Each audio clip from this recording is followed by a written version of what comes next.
Ya, terima kasih Anda masih bersama kami di seputar Aceh. Pemirsa, pemerintah Kota Banda Aceh melalui Dinas Syariat Islam menggelar Festival Marhaban se-Kota Banda Aceh dan Gampung Setuit sebagai tuan rumah penyelenggara acara tersebut yang diikuti oleh 19 gampung atau kelompok Marhaban dan Gampung Lamtemen Barat sebagai juara satu dalam festival tersebut.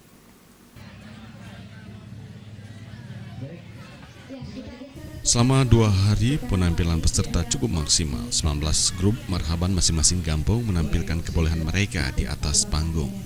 Festival Marhaban berlangsung di Masjid Al-Taqwa Gampung Setuit, Kecamatan Baitur Rahman, Kota Banda Aceh.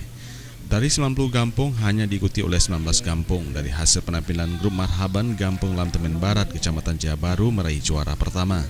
Posisi kedua diraih Gampung Lambung, Kecamatan Meraksa, dan juara ketiga diraih tuan rumah Gampung Setuit, Kecamatan Baitur Rahman, Kota Banda Aceh. Dalam kesempatan tersebut, Wakil Ketua DPRK Banda Aceh, Heri Julius, sekaligus menutup Festival Marhaban menyampaikan, Festival Marhaban salah satu syiar Islam di Kota Banda Aceh. Untuk itu, ia mengajak seluruh masyarakat untuk menggalakkan Marhaban di kampung-kampung.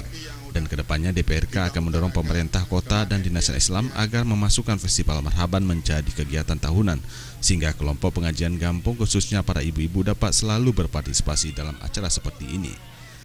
Jadi insya Allah ke depan kita akan berupayakan untuk menambah anggaran yang lebih besar supaya para ibu-ibu yang hari ini kuota peserta mungkin sekitar 18 atau 20, kita berharap ke depan kuota ini bisa bertambah karena di Banda Aceh seluruh gampung kita 90 ibu-ibu.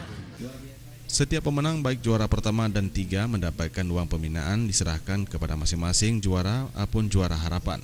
Di samping itu juga setiap peserta yang belum mendapatkan juara juga mendapatkan cenderamata sebagai ungkapan terima kasih yang sudah berpartisipasi dalam Festival Marhaban se-Kota Banda Aceh. Tim Liputan Aceh TV.